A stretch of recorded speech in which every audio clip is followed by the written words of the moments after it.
amal ibadah kita diterima oleh Allah Subhanahu wa taala. Amin ya rabbal alamin. Baik Bapak dan Ibu yang dirahmati Allah, pada kali kita pada pagi hari ini sama-sama kita awali membaca basmalah. Bismillahirrahmanirrahim. Ustaz Ibu Ustaz.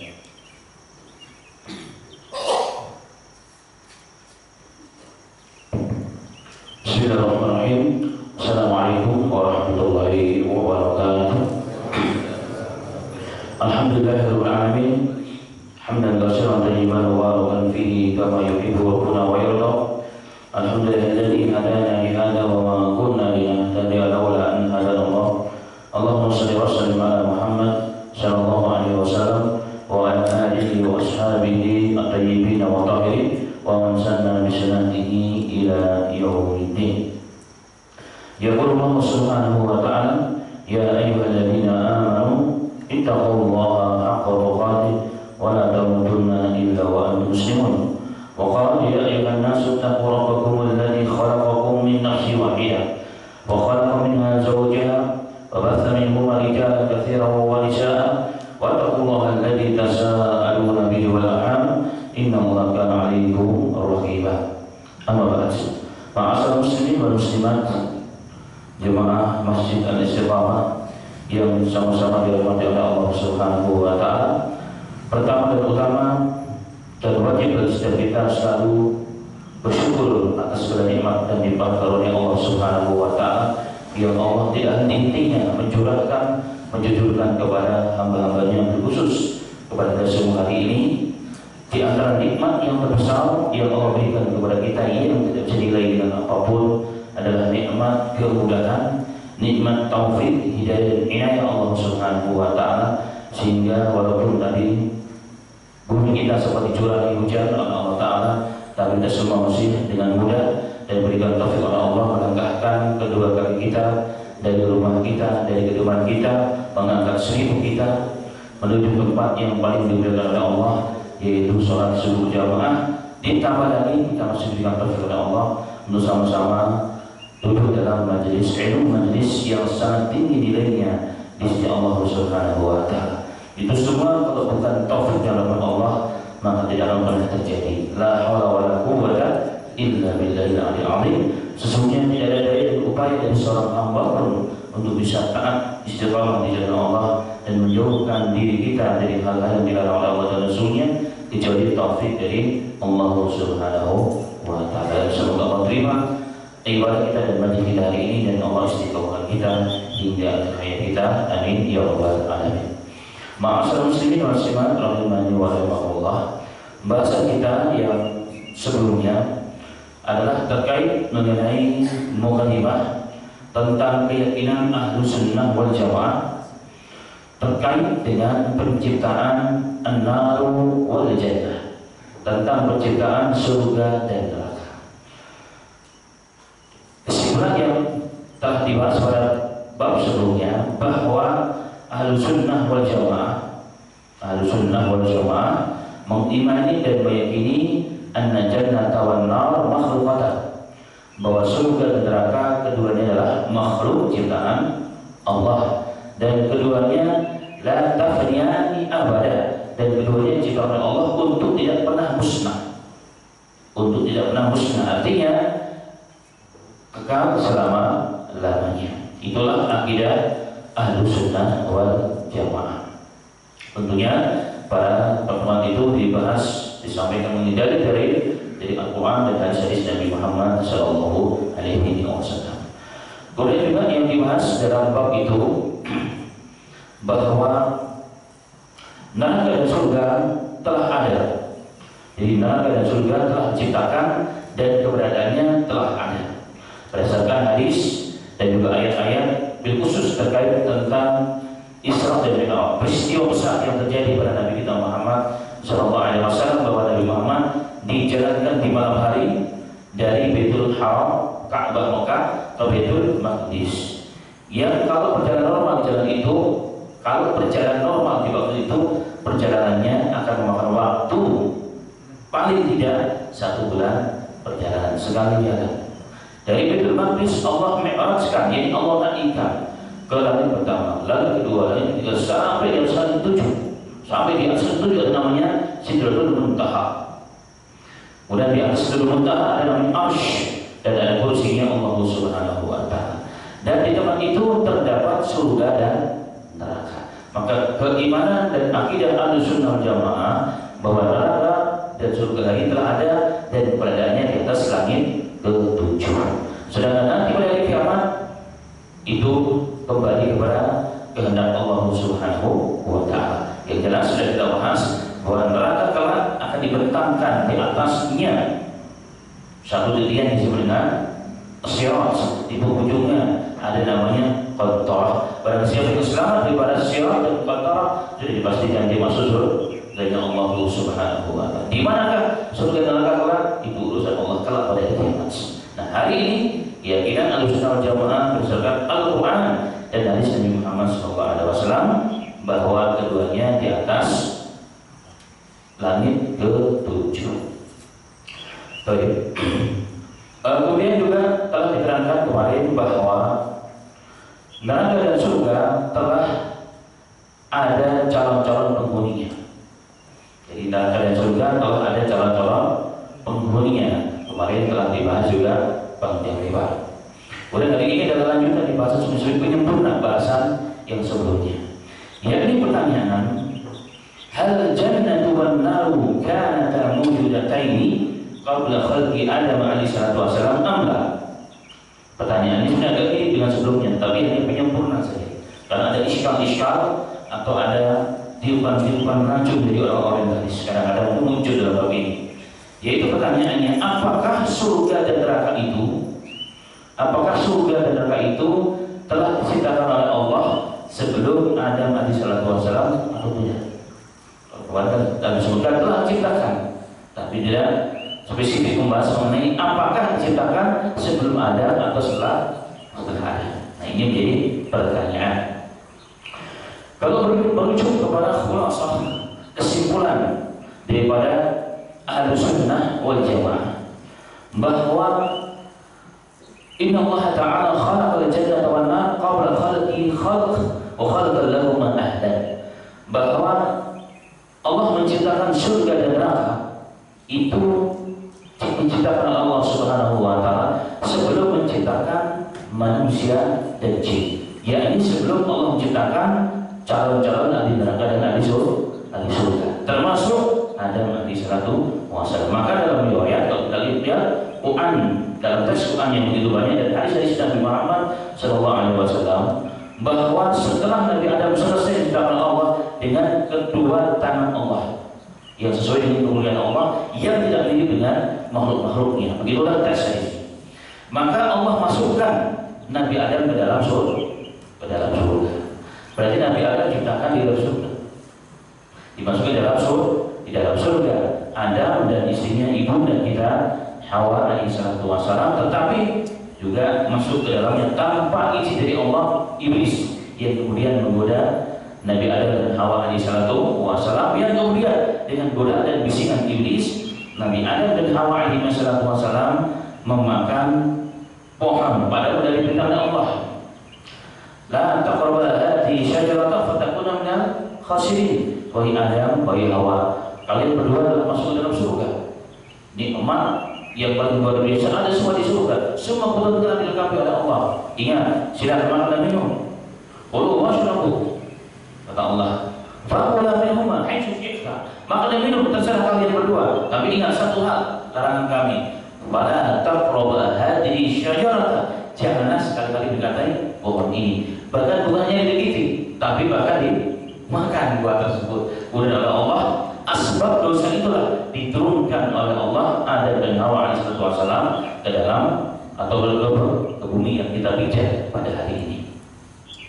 Dan ini menunjukkan bahwa surga dan neraka pun diciptakan sebelum Adam dan Hawa alaihi wasallam, dan itu berdasarkan nas para alim ulama dalam kesimpulan akidah Ahlussunnah wal Jamaah. Kemudian ma'asyiral muslimin rahimani wa rahimakumullah. Pertanyaan berikutnya adalah, kenapa Allah ciptakan neraka dan surga? Kenapa Limana khalaqallahu al-jannata wan nar? Ayu hikmatin fiha? Kenapa Allah menciptakan neraka dan surga? Hikmah apa yang terkandung pada ciptaan keduanya? Ma'asyiral muslimin wa muslimat rahimani wa rahimakumullah. Satu di antara jawaban dan hikmah dari penciptaan neraka dan surga, jika kita melihat kepada hadis yang kemarin telah dibahas dan telah dibacakan, hadis Jibril alaihissalatu wassalam dengan riwayat yang sahih. Hadis Jibril alaihissalatu wassalam dengan riwayat yang sahih, bahwa ketika Allah Subhanahu wa taala selesai saja menciptakan surga, maka Allah Subhanahu wa taala memerintahkan Jibril alaihissalatu wassalam untuk melihat surga dan juga neraka. Dalam teks hadis tersebut, dalam teks hadis tersebut, hadis sahih riwayat Imam Tirmidzi, Imam Hakim dan lain sebagainya. Lama khalaqallahu al-jannata, ketika Allah menciptakan surga, qala li Jibril, maka Jibril diperintahkan oleh Allah, idhab fanzur ilaiha, pergilah wahai Jibril, lihatlah bagaimana surga yang telah diciptakan. Padahal fanzur ilaiha, kemudian Jibril pergi dan memperhatikan ciptaan Allah yang berupa surga tersebut. Summa ja'a faqala Rabbi wa izzati la yasma'u biha ahadun illa dakhalaha. Maka Jibril setelah melihat dan memperhatikan surga tersebut, Jibril alaihissalam mengatakan, ya Rabb, demi kemuliaan-Mu ya Rabb, tidaklah seorang hamba yang dimaksud jin ataupun manusia mendengar bagaimana nikmat surga kepada telinga mereka, pasti dia akan memasuki. Artinya apa? Jika orang mendengar bagaimana nikmat surga yang begitu indah, yang begitu nikmat, yang belum dilihat oleh pandangan mata, belum pernah didengar oleh telinga, bahkan wala khatar al-qalbil bashar, bahkan belum pernah terdetik dalam hati manusia, pasti akan memasukinya. Kenapa? Dia akan mesti mencapainya. Dia pasti akan berusaha sekuat tenaga untuk mendapatkan nikmat tersebut. Kemudian dalam hadis yang lain, Rasul mengatakan, kemudian Allah meliputi surga tersebut dengan al-makari, dengan perkara-perkara yang dibenci oleh manusia. Di sana untuk memasuki surga harus mampu menahan hawa nafsu dan dirinya untuk berbuat dosa, untuk berbuat zina, untuk melihat ingkar kepada Allah, untuk dengar perkataan kepada Allah, untuk memakan perkara yang subhan dan haram harus ditinggalkan, untuk melakukan hal-hal yang tidak dibolehkan oleh agama oleh syariat Allah, walaupun itu semuanya sesuai dengan syahwat manusia. Ada jihad, ada ini, ada itu, jadi perkara-perkara yang luar biasa. Ada sholat 5 waktu seperti subuh hari ini, susah orang. Kondisi ini itu paling enak memang tidur, lanjut sampai jam 7, jam 8. Tetapi kalau sholat muslim diperintahkan untuk bangun pagi, sholat istiqomah, ini perkara yang sangat dibenci oleh manusia, tapi dilawas. Maka setelah melihat ini semua diperhatikan dengan seksama, dengan teliti oleh Jibril alaihissalam. Jibril mengatakan, ya Rabb, wa izzatik, laqad khasyitu an la yadkhuluha ahadun. Ya Rabb, demi kemuliaan-Mu, setelah melihat sekarang itu yang kedua kali, setelah meliputi surga dengan berbagai macam larangan dan perkara-perkara yang menyusahkan, yang mereka tidak sukai, saya sesungguhnya telah takut ya Rabb, tidak ada seorang pun yang bisa memasuki surga tersebut. Jadi pernyataan Jibril ini benar sebagaimana hadis yang lain, bahwa Rasulullah mengatakan tidak ada seorang manusia pun masuk ke dalam surga dengan amalnya sendiri, tak bisa. Jadi masuk dalam surga itu betul-betul rahmat taufik dari Allah Subhanahu wa taala. Kemudian yang kedua, Allah ciptakan neraka. Jibril pun diperintah untuk melihat. Setelah dilihat, Jibril mengatakan, ya Rabb izzatik, wahai Rabb demi kemuliaan-Mu, tidak ada seorang pun yang mendengar bagaimana azab neraka yang begitu dahsyat yang nanti kita akan bahas secara khusus, kecuali pasti manusia akan lari darinya. Artinya pasti manusia dan jin akan pasti menghindari, dan tidak ada seorang pun yang akan masuk dalam neraka tersebut. Kemudian oleh Allah diliputi neraka tersebut wahafatil an-nari dengan syahwat. Kemudian Allah meliputi neraka tersebut dengan syahwat, hawa nafsu, sesuatu yang bersumber kepada syahwat dan hawa nafsu, itulah kanan kiri di bawah neraka. Itulah ujian di bawah manusia semua. Di sana ada larangan, semua enak, semua itu yang enak. Zina enak, korupsi, melihat kemaksiatan, mendengar kemaksiatan, memakan maksiat dan sebagainya. Ini semuanya perkara-perkara yang sesuai dengan syahwat manusia. Maka Allah perintahkan sekarang lihat ya Jibril. Maka Jibril datang dan melihat. Setelah beliau diperhatikan seksama, Jibril mengatakan, ya Rabbal Izzati laqad khasyitu alla yabqa ahadun illa dakhala. Ya Rabb, setelah kau liputi neraka dengan berbagai macam maksiat dan syahwat yang sesuai dengan tabiat jelek manusia dan jin. Dan itu tabiat bawaan yang jelek manusia dan jin. Sudah keberapa? Perkara-perkara yang haram. Perkara-perkara itu tabiat bawaan manusia. Maka Jibril mengatakan, ya Rabb, aku takut ya Rabb, jangan-jangan tidak seorang pun dari hamba-hambamu yang dapat selamat dari neraka. Fakta hari ini maksud muslim, tidak ada orang yang bisa menghindar satu hari saja, gak usah 1 hari 1 jam saja dari tidak berbuat dosa. Siapa yang selamat? Tidak ada yang bisa selamat. Dan itu fakta. Telinga mendengar maksiat, mata melihat maksiat. Kita sudah mencoba menghindar, tapi masih saja juga datang maksiat tersebut. Apalagi kita hidup di atas bersama. Berbahaya. Ia kebenaran sudah tidak lagi rancu kebenaran tersebut. Maka hadis ini menunjukkan kepada kita bahwa hikmah diciptakan neraka dan surga sesungguhnya adalah apa? Sebagai ujian bagi manusia. Jadi hikmah diciptakan surga dan neraka adalah sebagai ujian bagi manusia dan jin. Sebagaimana firman Allah Subhanahu wa taala, "Am naj'alul ladzina amanu wa 'amilus shalihati kal mufsidina fil ardh am naj'alul muttaqina kal fujjar." Allah mengatakan, apakah patut kami menjadikan orang-orang yang beriman dan beramal soleh seperti orang-orang mufsidin, orang-orang yang perusak, orang-orang yang durhaka di muka bumi ini?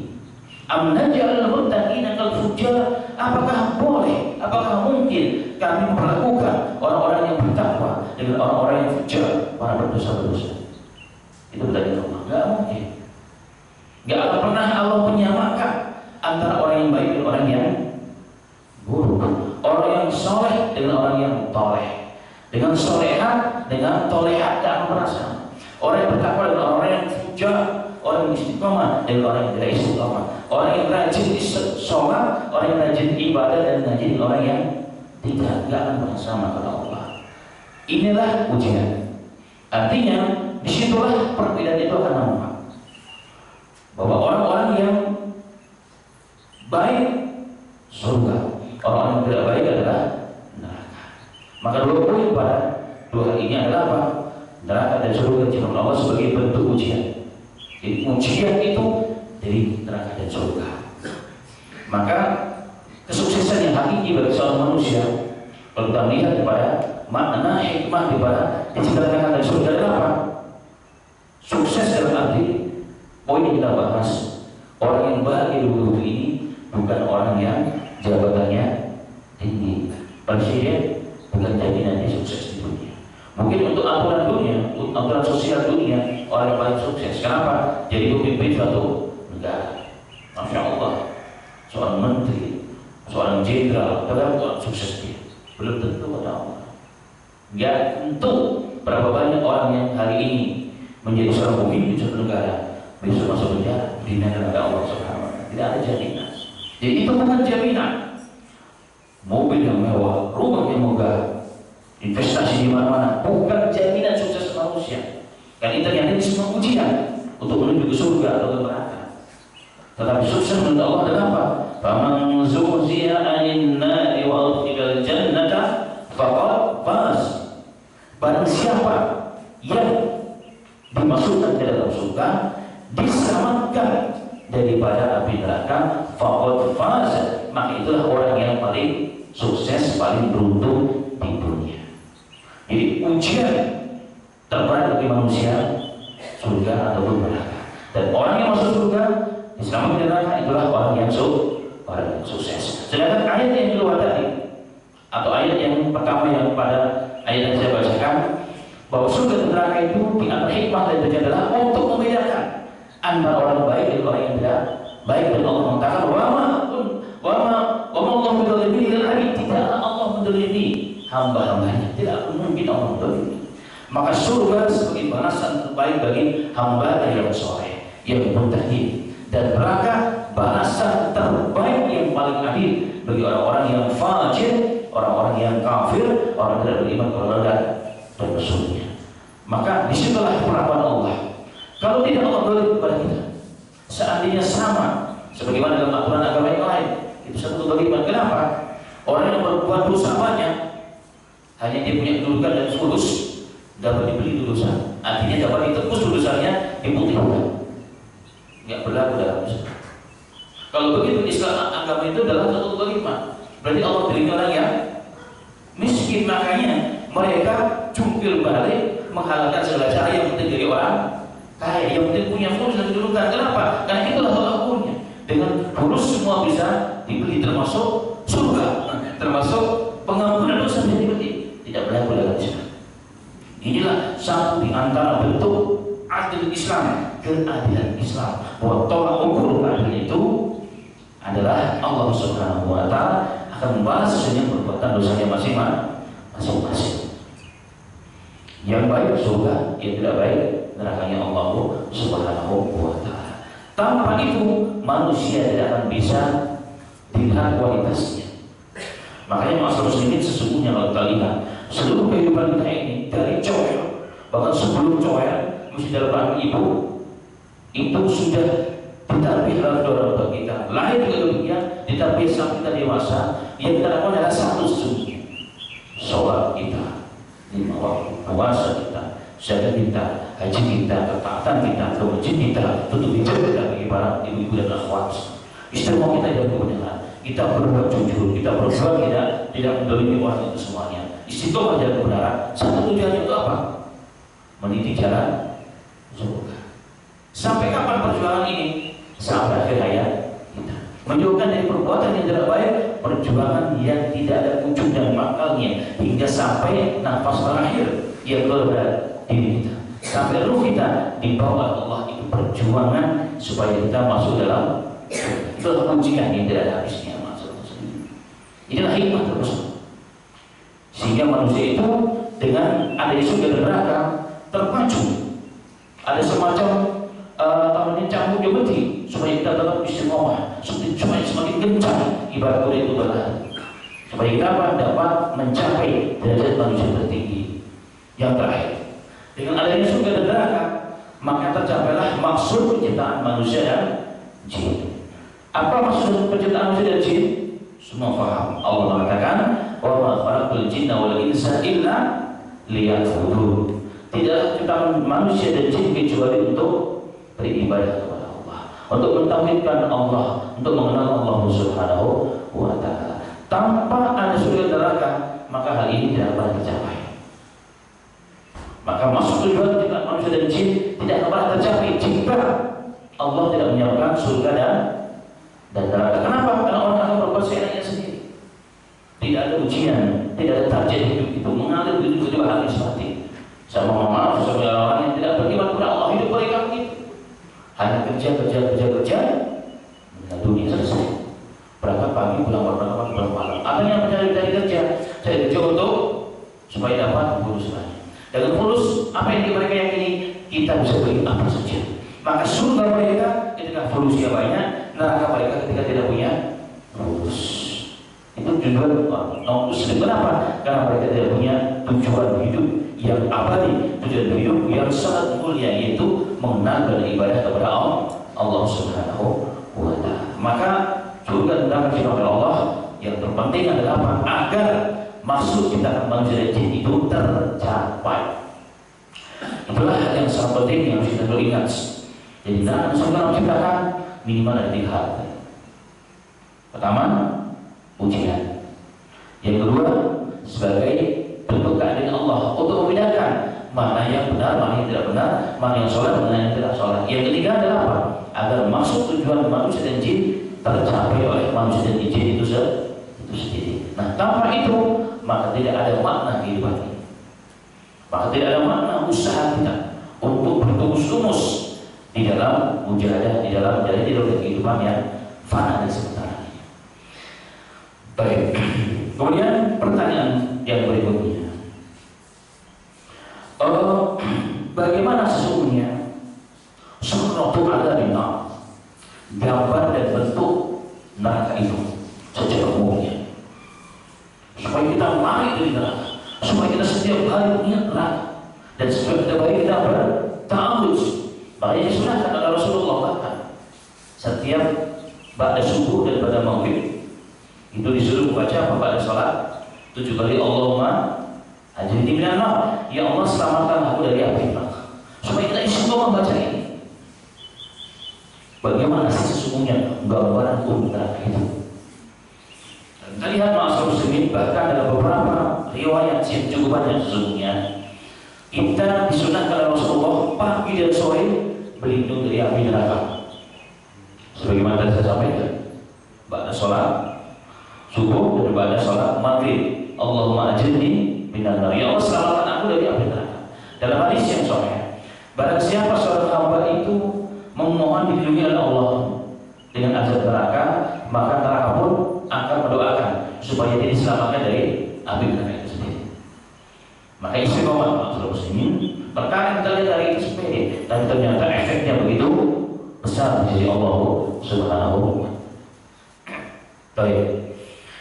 Satu contoh yang lain, dalam Sahih Bukhari dan Muslim, kita diajari di akhir tahiyat, sebelum taslim, sebelum salat dalam salat, sebelum assalamualaikum, setelah selesai membaca tahiyat dan juga salawat kepada Rasul, maka disunahkan, dicontohkan oleh Rasulullah, dianjurkan kita semua untuk berlindung kepada 4 perkara atau 6 perkara. Satu di antaranya adalah apa? Dari azab api neraka. Yang begitu sangat luar biasa neraka tersebut. Kemudian dalam zikir sore dan petang, sore dan pagi dan petang, maksud saya, juga ada doa-doa yang menganjurkan kita untuk selalu berlindung kepada Allah. Satu contoh, Subhanahu wa ta'ala lillah walhamdulillah la ilaha illallah wahdahu la syarika lahu mulku wa lahul hamdu wa huwa ala kulli syai'in qadir.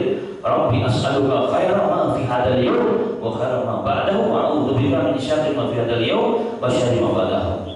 Rabbi a'udzu bika min kasri wa su'il kibri wa rabbi a'udzu bika min adzabin nari wa adzabil qabri. Ini doa pagi dan sore yang harus kita istiqomahkan. Nah, begitu luar biasanya azab neraka tersebut. Begitu sangat luar biasanya azab neraka tersebut. Maka gambaran yang pertama dalam Al-Quran, dalam surat Al-Hajj ayat 19, Allah berfirman, hadani khasmani ikhtasamu fi rabbihim falladzina kafaru quti'at lahum siyamun min nar yusabu min fawqi ru'usihimul hamim. Di sini Allah yang mengabarkan bagaimana neraka secara umum. Hadani khasmani, inilah dua orang, golongan mukmin dan golongan kafir yang bertengkar. Mereka saling bertengkar mengenai Tuhan mereka. Falladzina kafaru quti'at lahum thiyabun min nar.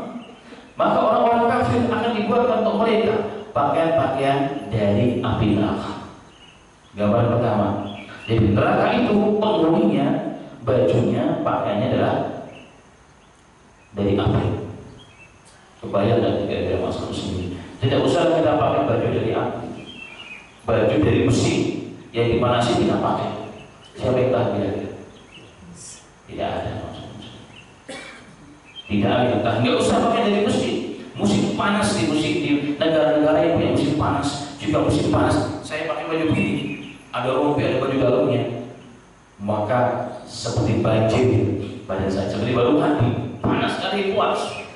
Makanya di beberapa negara saya lihat, seperti dia di Pakistan, kalau musim panas orang-orang kayanya, pakaian mereka ada bolong-bolongnya.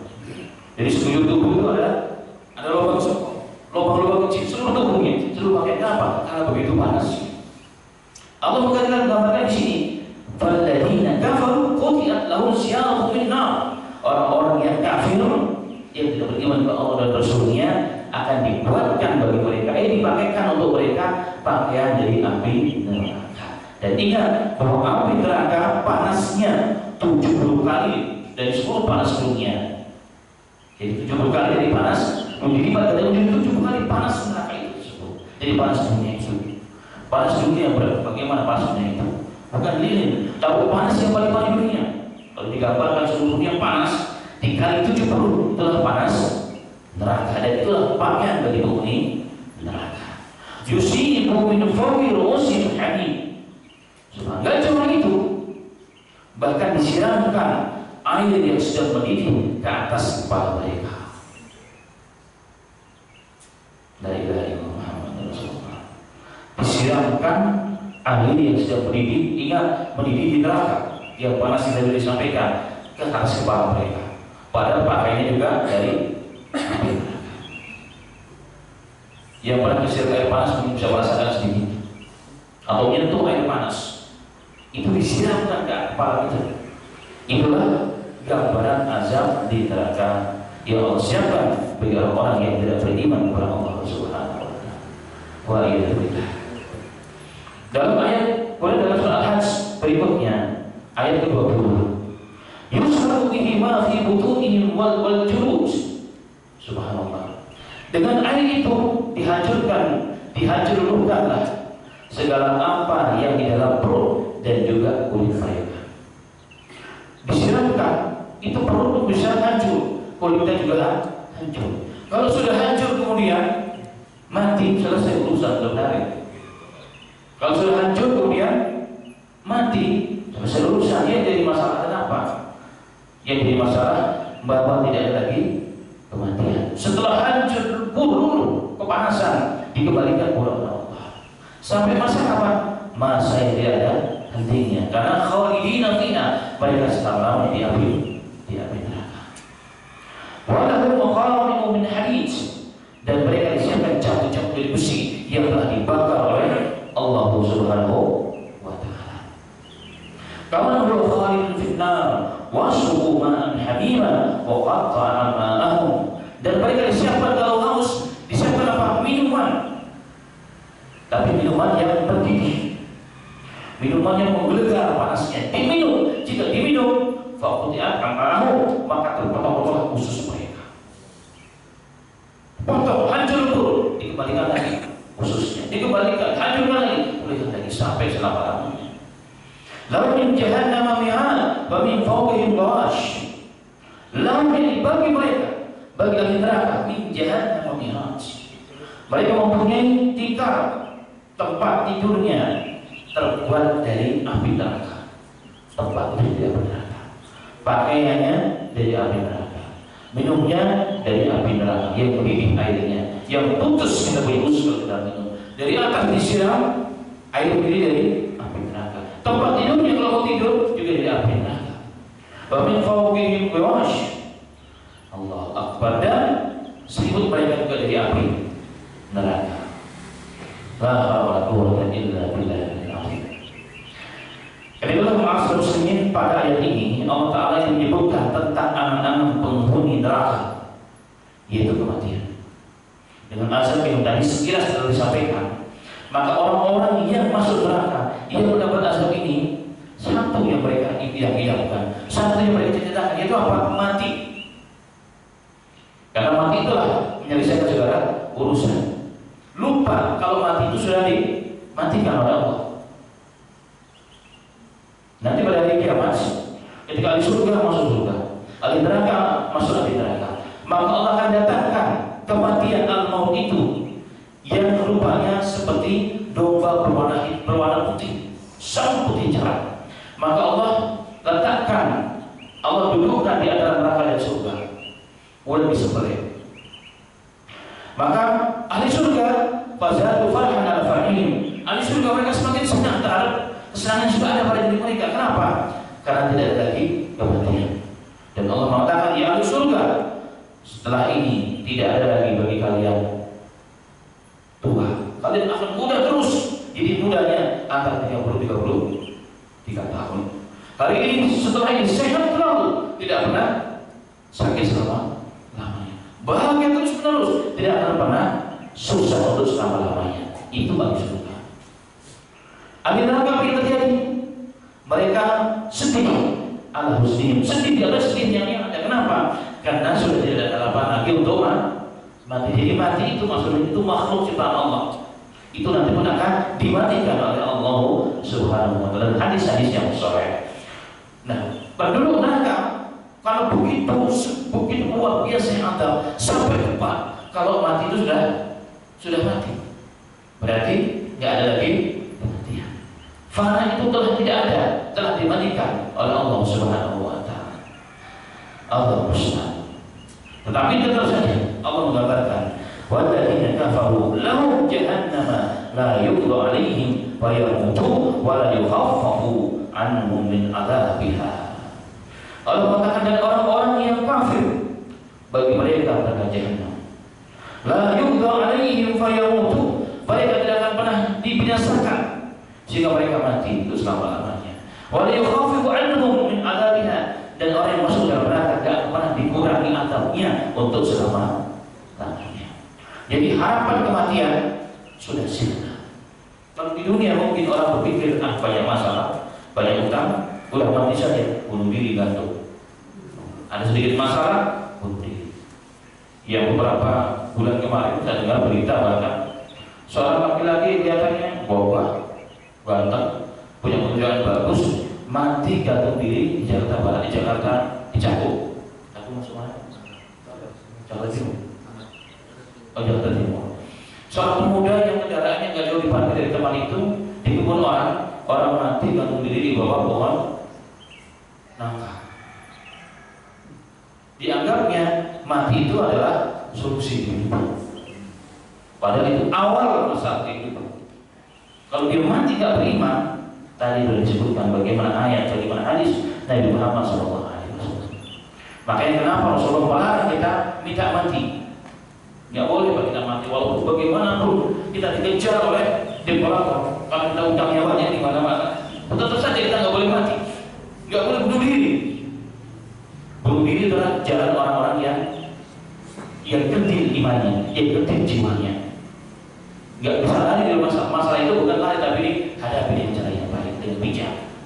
Nggak bisa, kenapa? Ternyata kematian bukan solusi. Seandainya mereka tahu, mereka bisa bangun lagi. Akan bilang kita manusia bagaimanapun masalah kalian hadapi, ingat jangan mati kalau bisa. Sebelum kalian siap untuk mati. Kenapa? Masalah muslimin, karena nanti kematian pun akan dimatikan oleh Allah. Orang kafir tidak akan berharap mati, dia tidak bisa mati. Maka mati bukan solusi kehidupan manusia.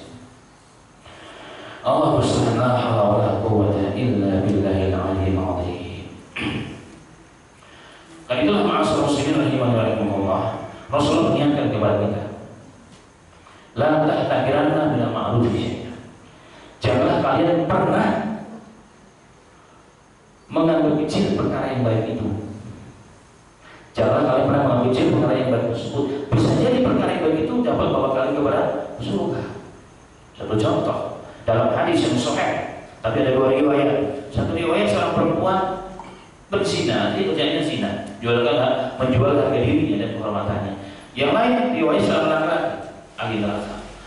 Intinya siapapun mereka berdua dalam perjalanan yang sangat terik di padang pasir, si wanita tersebut yang ahli maksiat dan dosa.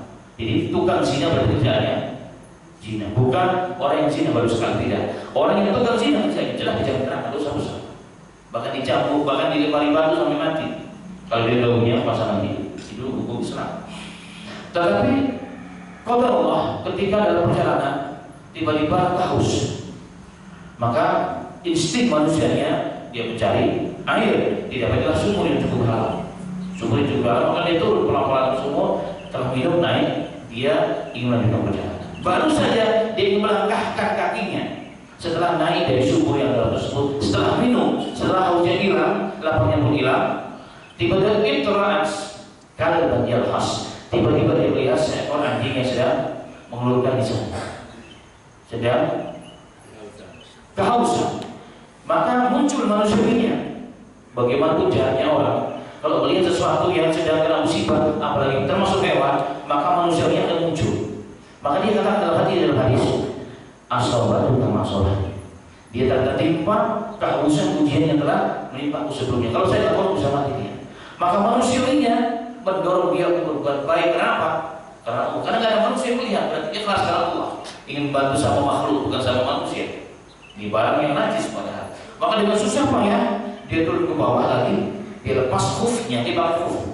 Semacam kaos kaki dari kulit itu, dia penuhi itu dengan air, dia gigit, kemudian dia naik pelan-pelan sampai di atas dia bilang. Kemudian dia berlanjut berbicara. Rasulullah mengatakan dengan perbuatan yang dianggap sepele, memberikan minum hewan yang najis yang tidak usah, bahkan terkena jinatannya karena najis menggolok, nggak cukup dibasuh, 7 atau 8 kali dibasuh, satu gantinya dengan tanah. Itu cara membersihkan diri daripada jinatan najis.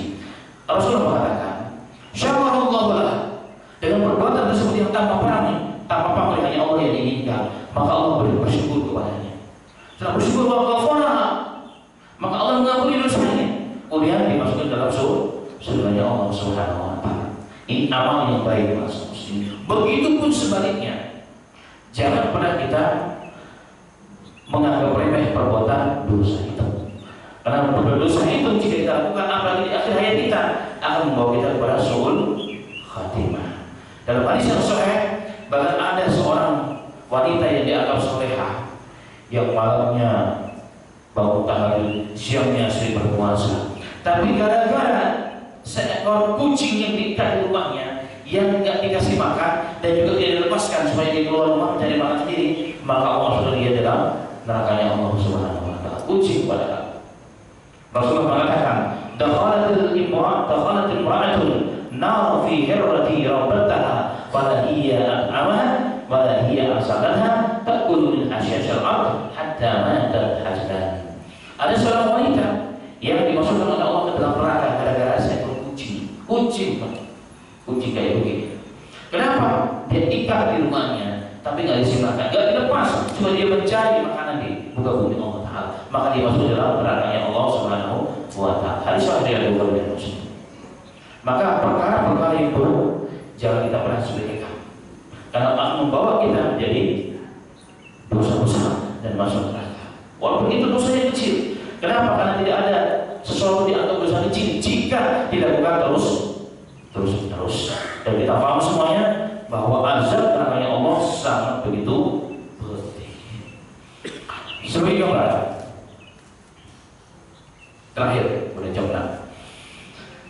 Sebagai gambaran, Rasulullah menggambarkan serendah-rendah dan seringan-ringan azab bagi ahli neraka.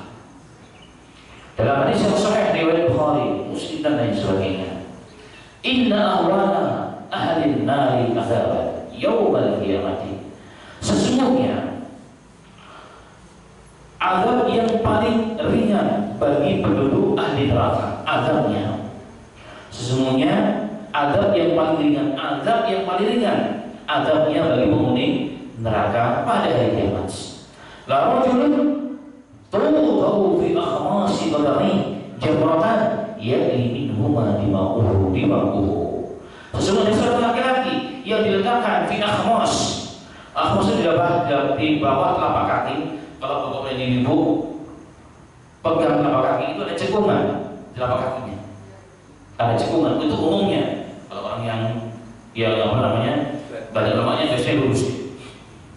Umumnya itu ada cekungan. Rasulullah mengatakan ada seorang laki-laki yang di bawah kakinya cekungan itu dikasih titik kecil, tapi itu bara, titik kecil bara api. Apa kata Rasulullah SAW? Ya'li minhuma dima'uhu, akan mendidih lautannya. Dalam riwayat dibagikan sendal dari neraka, mendidihlah lautannya. Dan dia mengatakan, selain dia mengatakan, wa yara anna ahadan asyaddu minhuma adzaban. Dia melihat bahwasanya tidak ada seorang pun yang adabnya lebih berat daripada azabnya. Jadi orang yang tadi masuk neraka yang paling tinggi, paling rendah azabnya di bagian sendal atau dikasih kerikil yang sudah jadi bara di kakinya maka menjadi otaknya. Kalau begitu pedih, bayangkan pakai sendal atau kerikil, otaknya mendidih. Pada saat berbeda. Hari ini panas pun otak nggak bisa mendidih otak. Kalau ciptakan manusia begitu sempurna jasadnya. Tapi ini pakai sendal atau pakai kerikil, otaknya mendidih, sudah kebayang bagaimana panasnya. Sehingga dia mengatakan, oh tidak ada azab di neraka yang paling berat melebihi azab ini. Padahal kata Rasulullah sallallahu alaihi wasallam, wa innahu la'awhanu adab.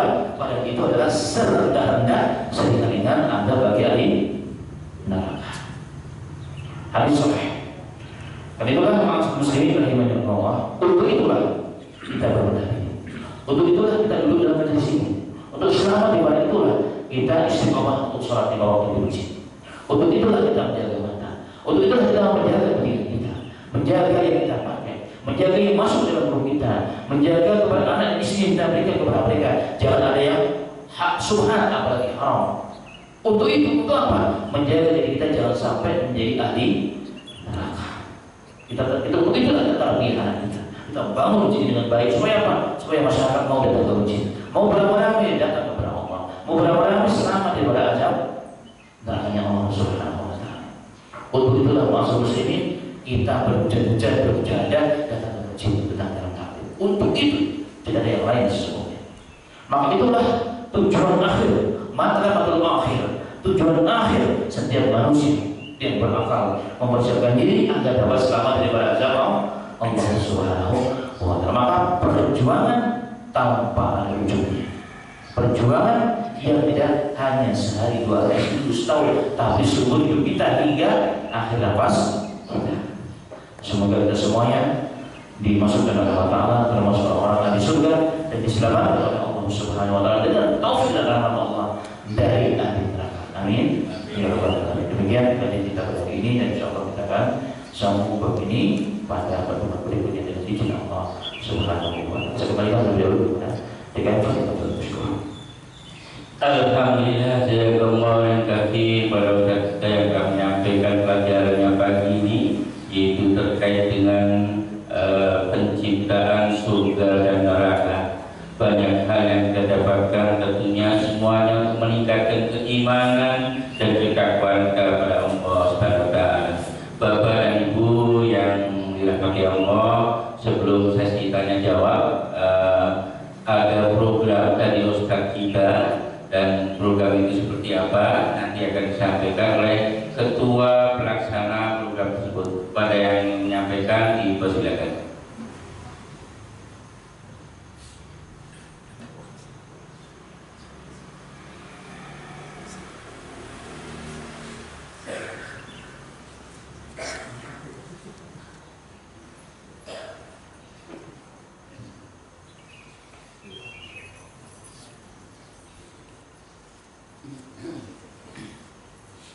Bismillahirrahmanirrahim. Assalamualaikum warahmatullahi wabarakatuh.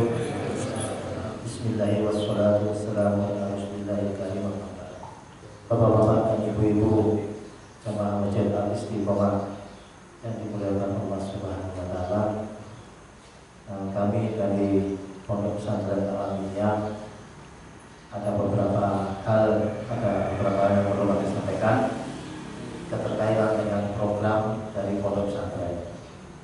Jadi bapak-bapak dan ibu sekalian, kami dari Pondok Pesantren Al-Aminiyah ini menyelenggarakan program pendidikan tahfiz, alim dan juga darul hadis. Ini semua gratis, Pak. Semua gratis. Mungkin dari bapak-bapak yang sebagian sudah pernah berkunjung ke tempat kami sudah paham melihat situasinya. Pada saat ini santri tetap di tempat kami itu sekitar 30 orang. Santri tetap yang mungkin. Kemudian santri yang tidak mungkin atau program yang tahfiz yang pulang pergi itu santrinya program ini dibuka sekitar 1,5 atau 2 tahun yang lalu. Itu santrinya sekarang sekitar 60 atau 70 orang total itu, baik laki-laki maupun perempuan.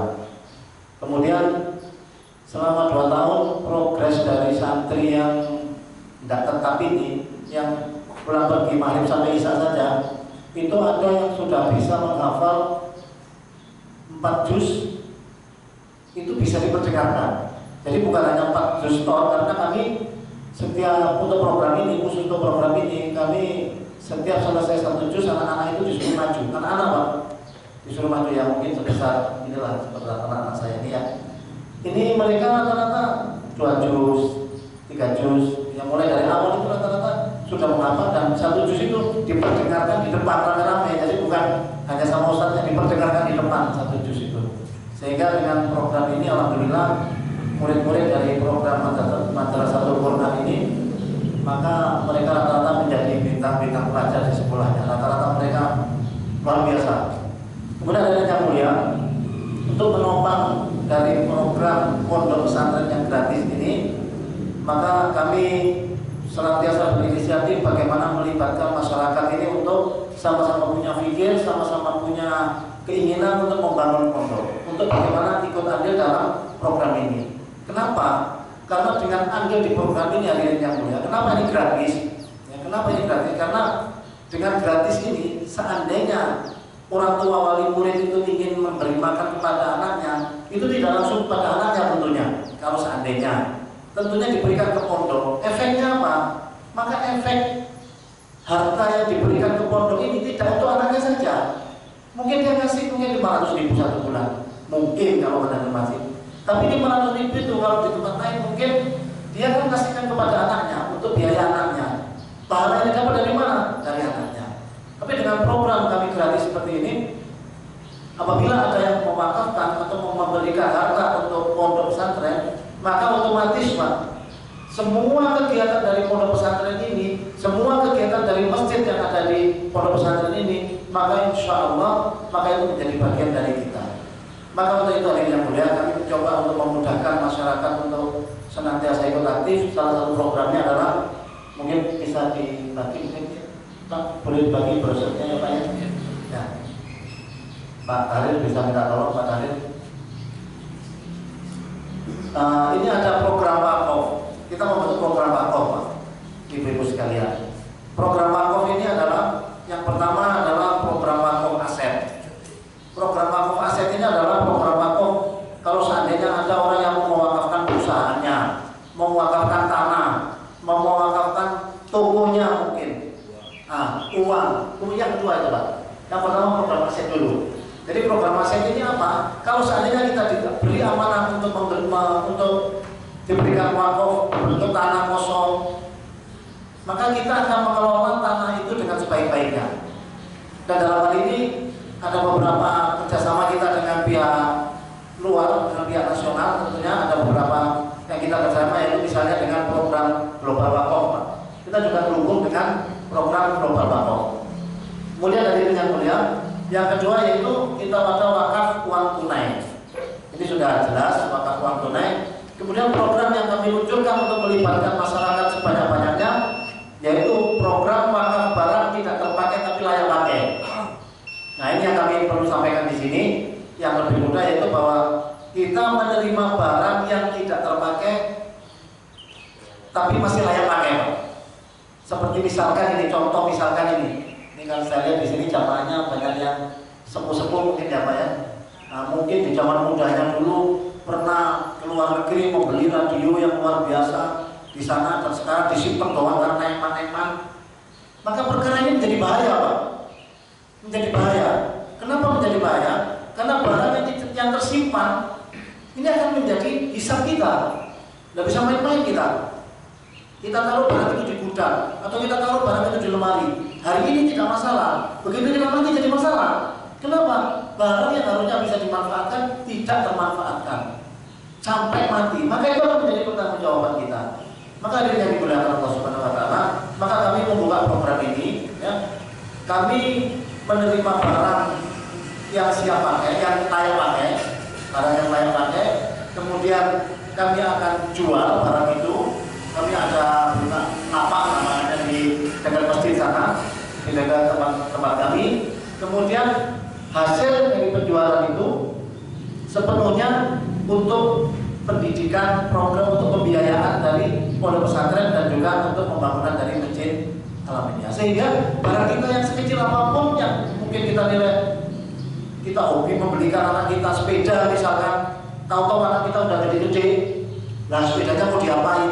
Dirohain paling kayu 25.000, 50.000 gitu Pak biasanya. Udah selesai. Memang, tapi kalau seandainya bisa kami bawa, insya Allah, walaupun itu mungkin lakunya 200.000, tapi masya Allah, ini akan menjadi catatan sendiri bagi malaikat. Dan selama pondok pesantren ini masih hidup, dan tentunya masih hidup, dan selama anak-anaknya yang di sini, anak-anak santri ini berjalan lagi, menjadi ulama lagi, kemudian beliau punya pondok lagi, mungkin suatu saat, masya Allah, begitu kita mati ternyata gara-gara sepeda bekas yang tidak terpakai, masya Allah, ternyata jalan menuju surga begitu terbentang di hadapan kita. Gara-gara harta kita yang kelihatannya sederhana dan terpakai, tapi masya Allah menjadikan tameng kita dari asbab dari api neraka, menjadi asbab tameng api neraka. Demikian hadirin yang mulia, maka di situ kami ada nomor WA di bawah Pak. Itu kalau yang nomornya di tengah itu nomor saya Pak. Nah nomor saya, nomor tengah, nomor yang lainnya ini dari kawan-kawan semua. Jadi ada nomor di WA dan kami akan ambil Pak. Tidak usah diantar ke sana, tidak apa-apa sudah. Karena kami apa? Bukan karena kami ambil itu kan, kalau ambil itu biayanya pantas nggak yang ngambil gitu kan? Yang ngambil dengan bensin, kami tidak hitung seperti itu. Kenapa? Karena semua lillahi ta'ala, karena semua di jalan Allah. Kami pun dari anggota kami pun dari anggota dari panitia wakaf ini pun walaupun jauh kita tetap ambil. Kenapa? Semakin jauh maka pahala kita juga insya Allah semakin banyak. Demikian yang bisa kami sampaikan. Ini mungkin kalau saya ada pertanyaan nanti monggo silakan. Kemudian hal lain lagi yang terkait dengan program wakaf ini apalagi ini? Tentunya bisa dibaca di situ Pak program-programnya. Mungkin itu saja yang bisa kami sampaikan. Monggo kalau seandainya ada sesuatu yang ini untuk informasi aja Pak, untuk informasi, contoh untuk informasi dari program itu sudah berjalan sekitar 1 bulan lalu Pak. Dan program ini kami jalankan 1 bulan lalu ternyata sangat luar biasa sekali antusias, sehingga banyak, jangankan ini, orang yang tobat, ada yang dia bilang tadinya itu Pak, ibu-ibu sekalian itu punya gambarnya rumahnya jadi home theater yang luar biasa. Kemudian tidak tahu istilahnya dia dapat tobatnya dari mana, hidayahnya dari mana. Udahlah saya tidak mau dengerin musik lagi, saya ambil ini. Padahal itu barang itu kalau kita lihat home theater itu harganya itu masya Allah. TV-nya aja itu, TV-nya home theaternya itu dia bilang masih rusak. Yang satu kalau betulin aja itu harganya 7 juta katanya. Saya nggak tahu itu kayak apa. Entar dulu deh, tak betulin dulu katanya begitu. Kalau yang lain udah bawa aja dulu katanya. Sampai segitunya Pak. Jadi masya Allah, saya berharap dengan program ini kami berharap dengan program ini maka akan banyak jiwa-jiwa yang diselamatkan dari hisabnya Allah dan dari api neraka Allah Subhanahu wa taala. Demikian, jazakumullah khairan katsiran. Untuk bapak-bapak dan ibu sekalian, assalamualaikum warahmatullahi wabarakatuh. Waalaikumsalam. Mungkin ada pertanyaan dari bapak dan ibu terkait dengan program tadi.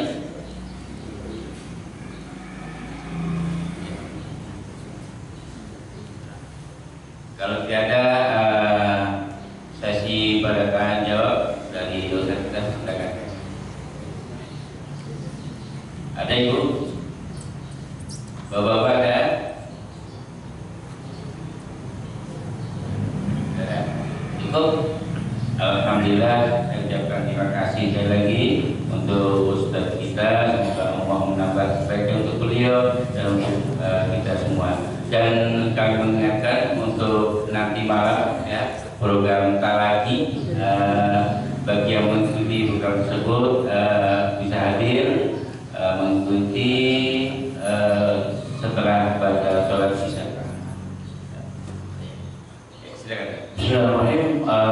Nambah sedikit dari apa yang disampaikan oleh Bapak Abu Bagas Muhammad bin tentang wakaf. Sebenarnya kami mulai wakaf ini hanya sekedar awal untuk kembali memberikan edukasi kepada masyarakat bahwa ternyata kalau kita lihat sejarah Islam itu terbangun ekonominya, pemerataannya, pendidikannya, segala hal yang meliputi tentang Islam itu ternyata kebangkitan dan kekuatan mereka terbangun oleh wakaf. Makanya yang ingin lebih detail bahwa silakan dibuka kajian yang ada di YouTube Alaminia yang diterangkan mengenai wakaf itu ternyata membangun umat. dan sekarang menyongsong kebangkitan peradaban baru yang Islam akan bangkit. Maka sejarah terbuktikan bahwa di dari zaman Rasulullah sampai tahun 1928 masa, jadi belum lama dari akhir daulah Utsmaniyah yang berpusat di Istanbul, Islam itu sangat jaya dengan wakaf. Bahkan dalam sejarah kita tertulis dalam sejarah hampir rata-rata 2/3 tanah subur di wilayah Islam itu milik wakaf. Al-Azhar yang termasuk universitas tertua nomor 2, yang pertama di Maroko, yang kedua di Mesir, yang punya ribuan tahun, ternyata kenapa bisa gratis? Ratusan ribu orang setiap tahunnya gratis, santrinya layak hidup, apalagi dosanya yang benar layak hidup. Kenapa? Ternyata ditopang dengan wakaf. Padahal dalam beberapa seminar akan dikatakan 2/3 tanah subur Mesir itu dikuasai oleh Al-Azhar. Siapapun jadi presiden tetap itu tanah wakaf. Baru-baru ini berkurang sampai 50%. Dan ternyata masalah muslimin inilah kebangkitan umat Islam. Jadi kalau umat Islam tidak mengambil berhenti urusan wakaf ini, maka selamanya umat Islam ini akan tertinggal di berbagai hal. Inilah salah satu saran yang Allah siapkan kepada kita. Dan itulah sebelum kita jauh melangkah ke sana, maka di pondok kami mulai dengan perkara yang mudah dulu, yang bisa. Dan itu program balapati di barang layak pakai yang tidak terpakai, dan ternyata luar biasa. Mungkin bapak-bapak apalagi orang komplek kalau kita cek di gudang masing-masing itu hampir ada barang-barang yang menumpuk itu bisa dipastikan. Barang yang rusak juga apa-apa yang masih bisa diperbaiki, insya Allah ada nilai jualnya. Dan kami sudah siapkan memang di WhatsApp-nya itu orang yang memang ahli ibadah memperbaiki barang-barang elektronik dan sebagainya.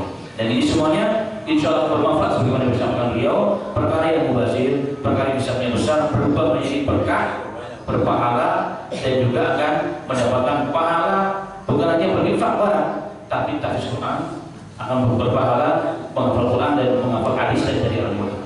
Satu hal catatan penting adalah hari ini kalau kita mengadakan sholat, mengadakan puasa, baca Quran, ibadah yang bersifat fardu ain, bisa jadi banyak ibadah yang diterima Allah. Dalam riwayat Tabrani ada orang yang sholat 60 tahun sholatnya tidak diterima. Tetapi dengan kita berwakaf, yang penting ikhlas, asalnya sahih tidak haram, artinya halal, maka insya Allah jadi jaminan kita yang penting ikhlas. Sampai hari kiamat sehingga nanti banyak orang yang tercengang-cengang, ya Rabb, dari mana saya menjadi mendapat pahala hafal Quran sekian, membangun masjid, membangun pesantren, menjadi alim ulama. Ternyata sebagaimana tadi kata beliau, Anda pernah mewakafkan harta yang Anda tidak anggap itu berharga, ternyata di sisi Allah berharga. Bukan masalah barangnya sebenarnya, tapi masalah substansi daripada nilai wakaf itu sendiri. Makanya kata beliau, dimanapun ada orang yang telepon kami datang, bukan masalah harga barang yang kami jemput, tapi nilainya itu sebenarnya yang kita ingin wujudkan nanti di investasi angga digerak dari kiamat. Nah itu saja mungkin tambah dari kami. Semoga Allah berikan kepada kita kekuatan untuk bisa ikut andil dalam membangun umat dan untuk memperjuangkan dan menyongsong kebangkitan peradaban baru Islam yang kedua insya Allah Ta'ala. Amin ya rabbal alamin. Demikian. Assalamualaikum warahmatullahi wabarakatuh. Baik, alhamdulillah, terima kasih kepada Ustaz dan yang telah menyampaikan programnya. Mudah-mudahan bisa kita paham bersama. Dan pada taklim kita pada pagi ini sama-sama kita tutup dengan hamdalah dan doa kafaratul majlis. Alhamdulillahirabbil alamin. Subhanakallahumma wa bihamdika asyhadu an la ilaha illa anta astaghfiruka wa atubu ilaik. Wabillahi taufiq wal hidayah.